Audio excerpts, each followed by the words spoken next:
저 못생긴 종년 앞에 큰 절을 올리다니. 한양이 발칵 뒤집혔습니다. 조선팔도 내로라 하는 양반들도 벌벌 떨게 만드는 황 관상가가 부엌대기 종년 앞에 무릎을 꿇었으니 오죽했겠습니까? 대체 저 못생긴 얼굴에서 무엇을 보았기에 천하의 관상가가 고개를 조아린 것인지 그 비밀이 밝혀지는 순간 모두가 눈물을 흘렸습니다. 비취야담에 오신 여러분 환영합니다. 구독과 좋아요를 눌러주시고 오늘 하루도 행복한 날 보내세요. 옛날 옛적 한양 북쪽 어느 대감댁에 매실이라는 여종이 살고 있었습니다. 매실은 대감댁에서 가장 천한 일을 도맡아 했습니다. 새벽에 일어나 마당을 쓸고 무거운 물동이를 이고 날랐지요. 부엌에서 불을 떼고 솥을 닦는 것도 매실의 몫이었습니다. 매실이 유독 천대를 받는 데는 까닭이 있었습니다. 얼굴이 볼품 없다는 것이었지요. 광대뼈가 툭 붉어지고 눈썹이 짙었으며 키가 작고 손발이 컸습니다. 대감댁 나인들은 매실을 보며 수군거렸지요. 저런 얼굴로 태어난 것도 팔자련이 해야지. 매실은 그 말을 들어도 고개를 숙이고 걸음을 옮길 뿐이었습니다. 세상이 자신을 어찌 보든 오늘 할 일을 다하면 그것으로 족하다 여기는 사람이었지요. 매실에게는 남몰래 간직한 꿈이 하나 있었습니다. 언젠가 종의 신분에서 벗어나 자유로이 살아보는 것이었지요. 드넓은 들판을 마음껏 걷고 누구의 눈치도 보지 않고 밥을 먹고 하고 싶은 말을 하고 싶을 때 할 수 있는 삶이었습니다. 그러나 매실은 그 꿈을 입 밖에 낸 적이 없었습니다. 종이 분수에 넘치는 꿈을 꾼다고 했다가는 매만 맞기 십상이었지요. 매실은 꿈을 가슴 깊이 묻어두고 오늘도 묵묵히 물동이를 이었습니다. 다만 밤이 되면 달랐습니다. 모두가 잠든 깊은 밤, 매실은 마당 한켠에 쪼그려 앉아 하늘을 올려다보곤 했지요. 별이 가득한 밤하늘을 바라보며 아무도 모르는 소망을 혼자 속삭였습니다. 나도 언젠가는 저 별처럼 빛날 수 있을까요? 바람이 불어와 매실의 머리카락을 흔들었습니다.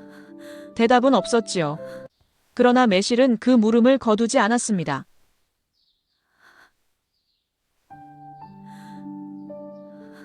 그러던 어느 봄날 윤대감 댁에 낯선 손님이 찾아왔습니다.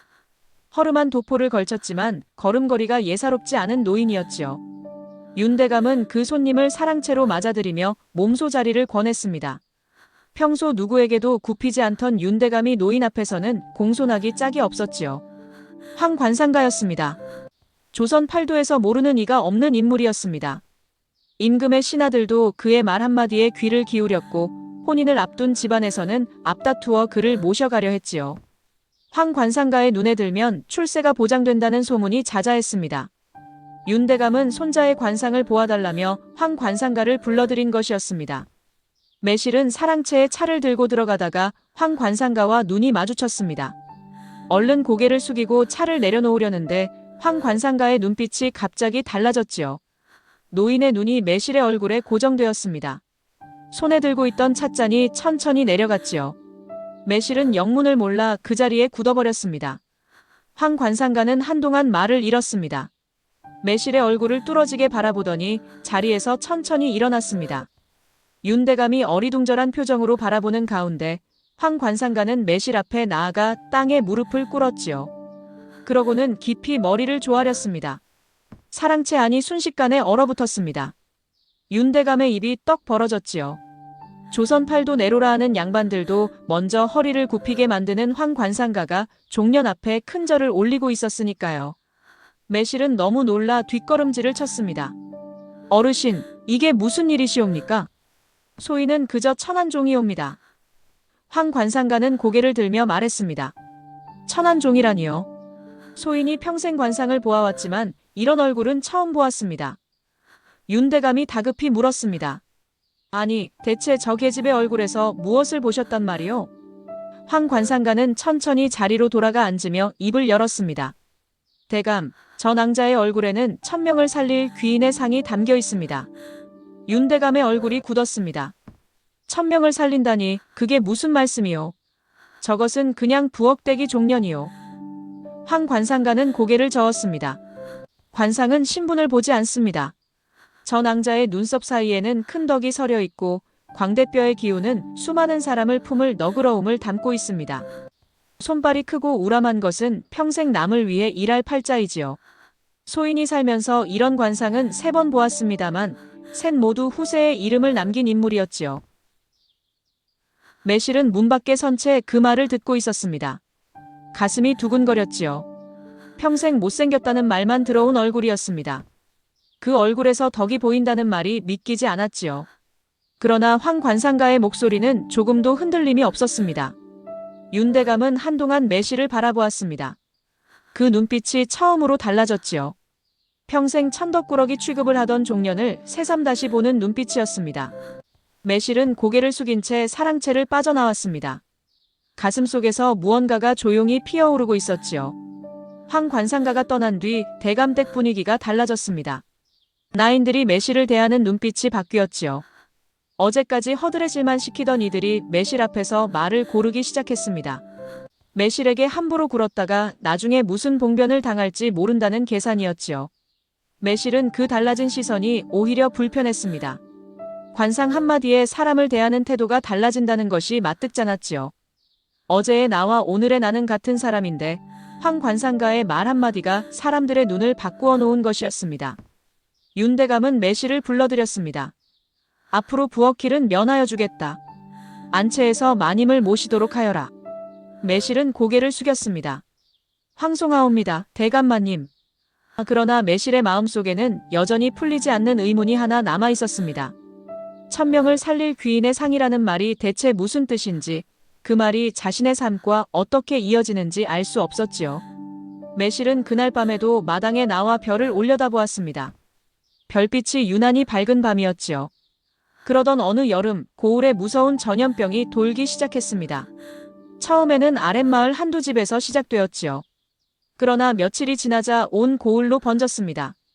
열이 펄펄 끓고 온몸에 붉은 반점이 돋는 무서운 병이었지요.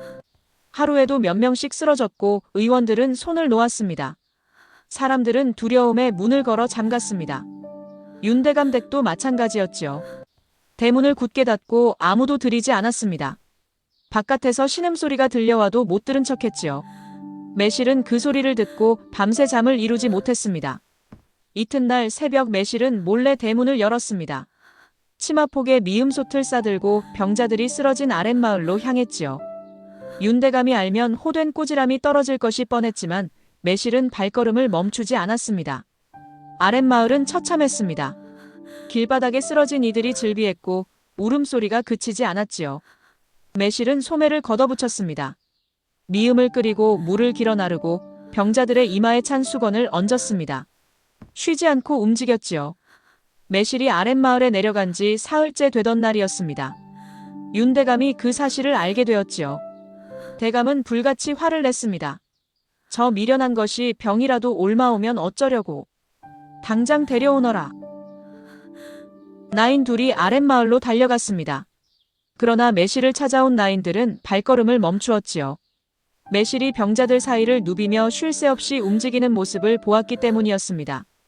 매실의 얼굴은 땀으로 범벅이 되어 있었습니다. 그러나 눈빛은 그 어느 때보다 또렷했지요. 쓰러진 아이의 등을 두드리고 노인의 손을 잡아주고 의식을 잃은 안악의 입에 미음을 떠넣었습니다. 매실의 손이 닿은 이들이 하나둘 눈을 떴지요. 나인들은 차마 매실을 데려가지 못했습니다. 소식을 전해 들은 윤대감은 한동안 아무 말도 하지 못했습니다. 그러다 결국 조용히 명을 내렸지요. 매실이 필요한 것이 있으면 대감댁 곳간에서 가져다 주어라. 황 관상가의 말이 떠올랐습니다. 천명을 살릴 귀인의 상이라는 말이었지요. 매실이 아랫마을에 머문 것은 열흘이었습니다. 윤대감댁 곳간에서 가져온 약재와 곡식으로 미음을 끓이고 병자들의 곁을 지켰지요. 잠을 제대로 자지 못한 날이 더 많았습니다. 그러나 매실은 쓰러지지 않았습니다. 열흘이 지나자 신기한 일이 벌어졌습니다. 매실의 손이 닿은 병자들이 하나둘 자리에서 일어나기 시작한 것이었지요. 의원들도 손을 놓았던 이들이었습니다. 마을 사람들은 눈을 비비며 매실을 바라보았습니다. 저 낭자가 아니었으면 우리 식구가 죽었을 것이요.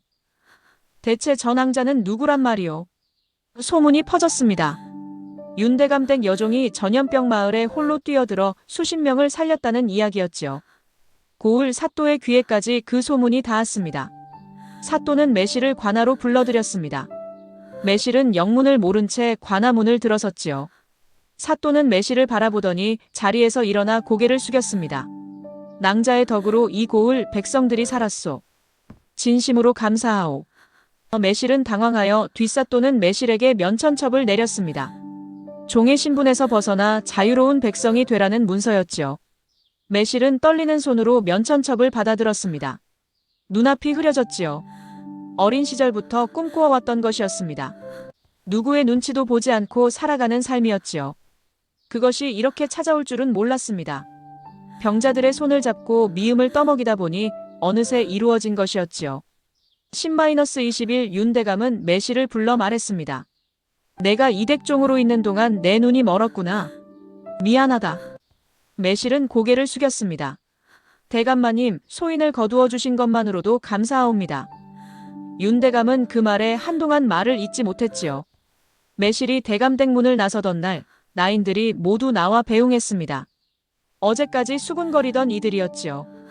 매실은 한 사람 한 사람에게 고개를 숙이며 인사했습니다. 원망하는 기색이 하나도 없었지요. 대문을 나선 매실의 발걸음은 가벼웠습니다. 봄바람이 불어와 매실의 머리카락을 흔들었지요. 하늘이 그 어느 때보다 높고 푸르렀습니다. 매실은 고을 어귀에 작은 집을 얻어 살기 시작했습니다. 면천첩을 받았지만 가진 것은 여전히 없었지요. 매실은 개의치 않았습니다. 손이 닿는 일이라면 무엇이든 했습니다. 삭바느질도 하고 약초를 캐어 팔기도 했지요. 그러나 매실의 발길은 늘 아픈 이들에게로 향했습니다. 고을에 앓는 이가 있다는 소식이 들리면 약초를 싸들고 찾아갔지요. 가난하여 의원을 부르지 못하는 집에는 밤새 곁을 지켜주었습니다. 아무 대가도 바라지 않았지요. 그러던 어느 날 황 관상가가 다시 나타났습니다. 매실의 집 앞에 찾아와 조용히 문을 두드렸지요. 매실은 깜짝 놀라 맞아들였습니다. 황 관상가는 자리에 앉아 매실을 바라보더니 빙그레 웃었습니다. 처음 낭자의 얼굴을 보았을 때 소인은 알았습니다. 이 사람은 반드시 수많은 이들의 빛이 될 것이라고 말이지요. 매실은 조용히 물었습니다. 어르신, 관상이란 정말 타고나는 것이옵니까? 황 관상가는 잠시 생각하다가 답했습니다. 타고난 관상보다 살아가며 만들어지는 관상이 더 귀합니다. 낭자의 얼굴은 지금 이 순간에도 더 빛나고 있지요. 매실은 그 말을 오래도록 가슴에 담았습니다. 그해 가을 매실에게 뜻밖의 손님이 찾아왔습니다. 고을에서 세 고을 넘어 떨어진 곳에서 온 이 도령이었지요. 이 도령은 전염병으로 부모를 잃고 홀로 고을을 떠돌다가 매실의 이야기를 전해 들었다고 했습니다. 낭자 덕에 살아난 이들의 이야기가 여기까지 들렸습니다. 한번 뵙고 싶었지요. 매실은 이 도령을 맞아들여 따뜻한 차를 내었습니다. 이 도령은 단정하고 눈빛이 맑은 사람이었지요. 부모를 잃은 슬픔이 얼굴에 역력했지만 그 속에서도 따뜻한 기운이 느껴졌습니다. 두 사람은 오래 이야기를 나누었습니다. 이 도령은 부모님 이야기를 했고 매실은 아랫마을에서 보낸 열흘을 이야기했지요. 서로 다른 처지였지만 이야기는 자연스럽게 흘렀습니다. 밖에서는 가을바람이 낙엽을 굴리고 있었지요. 이 도령이 돌아가려고 자리에서 일어났습니다. 낭자, 다시 찾아와도 되겠습니까? 매실은 잠시 이 도령을 바라보았습니다. 그러고는 조용히 고개를 끄덕였지요. 이 도령의 얼굴에 환한 빛이 돌았습니다.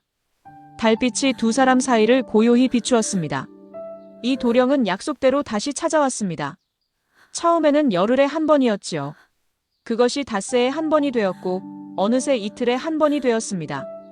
매실은 그것을 내색하지 않았지만 이 도령이 오는 날이면 아침부터 손이 조금 더 부지런해졌지요. 이 도령은 올 때마다 빈손으로 오지 않았습니다. 어느 날은 산에서 캔 도라지를 가져왔고 어느 날은 장터에서 산 빛 하나를 내밀었지요. 변변찮은 것들이었지만 매실은 그것들을 소중히 간직했습니다. 두 사람은 함께 약초를 캐러 산에 오르기도 했습니다. 이 도령은 매실이 약초 이름을 말하면 귀 기울여 들었고 매실이 앞서 걸으면 뒤에서 조용히 따랐지요. 매실이 무거운 광주리를 들면 어느새 옆에서 손을 내밀었습니다. 어느 저녁 이 도령이 조심스레 입을 열었습니다. 낭자, 소인은 낭자 곁에 오래 있고 싶습니다. 이 마음을 받아주시겠습니까? 매실은 한동안 말이 없었습니다. 평생 천덕꾸러기로 살아온 자신에게 이런 날이 오리라고는 꿈에도 생각지 못했지요. 소인은 종이었던 사람이옵니다. 그래도 괜찮으시옵니까? 이 도령은 고개를 끄덕였습니다. 소인이 원하는 것은 낭자이지 낭자의 신분이 아닙니다. 타닥타닥 화롯불이 피어오르는 방 안에 오랜 침묵이 흘렀습니다.